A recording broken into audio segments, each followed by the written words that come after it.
mengatakan Tuhan menciptakan kita berbeda-beda untuk saling mengenal gitu kan. Tapi kenyataannya seolah-olah kita beragama dan berkeyakinan itu punya Tuhan sendiri-sendiri. Jadi taruhlah kemudian di Republik ini ada 5-6 agama, pun demikian juga ada 5-6 Tuhan versi kepercayaan masing-masing. Nah, satu buku ini judulnya agak unik. Satu Tuhan, banyak agama. Tanggapannya yang Jatikusumo bagaimana? Ya, semua itu mungkin benar sesuai dengan daya pikir mereka ya. Jadi apa ya, betul juga, misalnya satu Tuhan berbagai-bagai agama, begitu kan? Itu benar juga. Sebenarnya kalau kita kembalikan realita yang ada, bukan satu Tuhan, justru Tuhan itu multi. Sehingga agama semua bisa ayem di dalamnya. Mungkin perspektifnya penulis yang dimaksud Tuhan itu Allah itu tadi ya? Iya, mungkin Allah itu tadi. Nah, padahal Allah itu bukan Tuhan. Asyhadu alla ilaha illallah wa asyhadu anna Muhammadar Rasulullah. Allah Tuhan, tapi Tuhan bukan Allah, ya toh? Seperti saya gambarkan tentang kayu dan kursi tadi itu. Inilah makanya, dan mudah-mudahan nanti Sambung Rasa ini segera nyetak buku. Ngaji Rasa segera nyetak buku, karena banyak telepon ke saya. Udah sana ke Mas Hendro, telepon sana, buka aja situ bukunya, nanti akan diterbitkan, judulnya yaitu 99% manusia di dunia gagal paham tentang Tuhan gitu. Yang tadi bercerita tentang segala macam ini datang dengan sendirinya. Ini kan bentuk dari keajaiban Tuhan ya. Nah, barangkali karena mungkin laku spiritual dan lain sebagainya yang begitu luar biasa ketika masih muda, tolong diceritakan ya keajaiban-keajaiban yang Tuhan berikan kepada yang mungkin selama ini jarang dieksplor ke publik, ke umum. Saya pengen ngerti ya. Jadi gini, misalnya saya itu sejak kecil yang namanya patung itu seneng, ya. Tapi setelah dewasa saya itu tanya kepada orang pinter, patung itu sebenarnya apa sih? Ke orang dulu itu Mojopahit banyak patung, Singosari banyak patung, cuma patung. Apa jawaban beliau itu? Rasional dan ilmiah sekali. Patung itu adalah perwujudan doa. Saya ulangi, patung itu adalah perwujudan doa. Lah terus saya setelah dewasa berpikir, ya kalau kitab suci buatan pabrik iso sobek, ya iso rusak, iso dirubah izine sama yang berkepentingan. Kalau patung nggak bisa. Misalnya patung di dalam almari yang sebelah sana itu yang sini Siwa, sini itu Krishna. Ya. Itu idola saya sejak kecil, Siwa sama Krishna. Karena apa? Semua di bumi itu asalnya dari langit. Siwa itu ya langit itu loh. Lalu di bumi itu kenapa kok ada Krishna? Ya artinya Sang Maha itu akan mewujudkan dirinya menjadi manusia. Maka dari itu di dalam pewayangan seluruh makhluk di pewayangan yang bisa ketempatan kehendak Tuhan itu digambarkan sebagai Krishna, Wisnu, wis manunggal, wis nyawiji antarane sifat Tuhan dan manusia itu sendiri, ya. Nah itu, oleh karena itu, dan itu anehnya dari mana? Tidak membeli. Dari mana? Dari kuburan samaan, ya. Mungkin peristiwa 65 itu takut kalau dipeceli ya, dirusak sama orang-orang yang tidak senang patung-patung itu, dimasuk ke dalam kuburan. Lah pada waktu di keduk gini ada patung itu. Malam harinya setelah dibersihkan di rumah, ada anak perempuan yang kerasukan, trans gitu loh. Ayo cepat itu diselamatkan, tempatnya di saudaramu di Purwantoro sana. Kamu pasti sudah kenal. Dulu waktu di RRI namanya Mbah Gondo gitu. Itu sekitar tahun 70-an gitu. Mbah Gondo itu di RRI setiap jam 5 pagi. Bertahun-tahun 1 sen aja saya nggak minta gaji dan tidak diberi gaji. Jam 5, jam 4 pagi, jam 5 tempat itu ke RRI siaran, jadi orang tua gitu, sendirian. Ya itu mungkin Sang Maha mengetahui bahwa bocah ini kok telaten ya wis hiburane sok lek tuwae begitu loh ya. Akhirnya dibawa sini itu, dua-duanya itu. Wes terpaksa beli lemari untuk mahal supaya pantas gitu loh ya.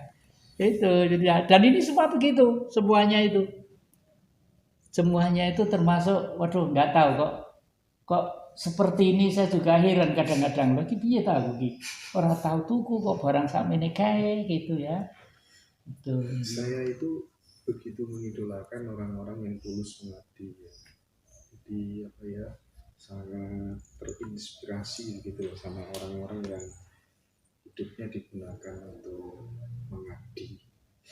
Nah, kira-kira yang jati dengan apa ya, pengabdian seperti itu, pernah nggak merasakan sebuah momentum baru digoda-goda karo duit ya? Padahal orang secara umum itu bingung cari uang kemana-mana.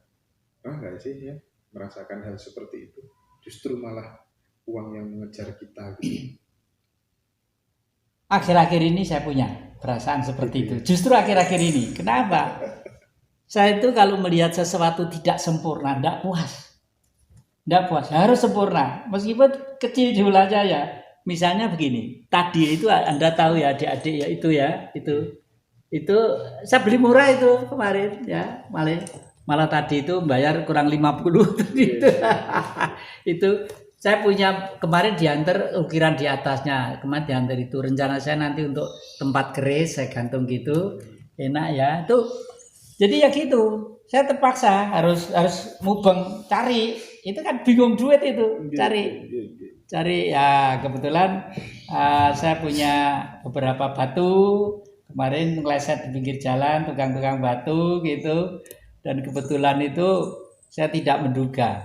Kemarin itu dapat batu merah delima yang kecil gitu ya. Kemarin itu saya dapat kecil ditukar patung 2 di Blitar. Saya seneng patungnya, saya taruh di lemari di sana.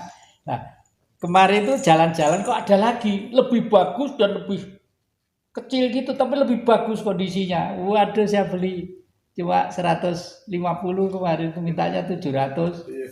150 kasih ya, saya beli gitu. Karena apa? Kenapa harus punya merah delima? Ya menurut leluhur katanya merah delima itu ada manfaatnya, ada gunanya gitu loh ya. Saya tidak tahu manfaatnya untuk apa, gunanya untuk apa. Nanti mati tidak dibawa. Tapi waktu hidup kok seneng gitu loh ya. Ya sudah, ternyata keturutan. Seneng tadi ya. Seneng gitu ya. Oh ya, yang jadi saya ini sering semenjak dengar yang suatu saat nanti segala sesuatu itu tidak akan katanya, semuanya akan bisa dirasionalisasikan. Itu namanya ilmu hakikat, kasunyatan. Nah, paradigma ini yang sekarang jadi diskusi teman-teman yang khususnya ngaji-ngaji Jawa itu tentang sedulur papat, limo pancer ya. Itu secara kasunyatan bagaimana sih? Yang katanya ada yang pernah ditemui kembarannya, terus ada yang bilang ya sedulur papat itu ya ini dan lain sebagainya dan seterusnya. Dari perjalanan spiritualnya yang Jatikusumo melihat itu bagaimana? Kalau saya cermati, saya mulai memahami itu kira-kira setelah masuk kuliah di ekonomi di Universitas Brawijaya. Itu saya masuk ke paguyuban yang namanya Pangestu. Paguyuban Ngesti Tunggal. Dari situlah paguyuban Ngesti Tunggal mengajarkan kita kepada yang namanya guru sejati. Guru sejati itu adalah bukan manusia tapi sosok cahaya yang ada di dalam tubuh kita yang bersinar pada otak kita. Nah, lalu di situ juga dikatakan bahwa sedulur papat itu apa? Kalau menurut perasaan saya, mungkin yang lainnya benar juga loh ya. Sedulur papat itu tubuh ini tercipta karena ada 4 unsur yang menjadi bahan bakunya, yaitu tanah, air, udara, api. Tanah menjadi daging, air menjadi tulang, udara kita hirup, api menjadi darah. Itu dulur papat. 5 pancer itu apa? Ya guru sejati tadi itu, sang bener tadi itu. Makanya pinjam istilah orang Katolik, betul juga. Allah Bapa, Putra, Roh Kudus, Amin. Bener juga ya. Di dalam Islam juga ada ajaran-ajaran seperti itu kalau sudah ke tarekat atau ke marifat gitu ya. Bahwa kita itu sebenarnya kalau sudah ke makrifat sudah nggak ada lagi warna kulit, kelompok, golongan, nggak ada. Nah disinilah seyogianya orang yang bertuhan, orang yang beragama itu segera bertuhan. Karena kalau masih beragama, artinya masih sekolah mencari Tuhan. Ya kudu lulus, lebih lulus harus bertuhan. Cirinya orang bertuhan itu apa? Tidak ada yang dijelekan, tidak ada yang disalahkan. Ya. Kalau babi itu jelek, celeng itu jelek, kirik itu jelek, masa Tuhan keliru membuat kirik, babi sama celeng? Ya kan? Oleh karena itu hukum cinta kasih sayang. Nah, inilah nanti itu raja-raja ini akan mulai kita arahkan, kita gembleng ke sana untuk betul-betul menjadi pengayom dari rakyat itu sendiri. Di Indonesia wilayah timur, entah kecil entah besar, raja itu jumlahnya banyak. Ya, karena memang di sana itu kepala suku itu disebut raja, ya kan? Dan sebagai kepala suku konsekuensinya juga berat juga. Harus lebih mengutamakan yang diayomi daripada dirinya sendiri.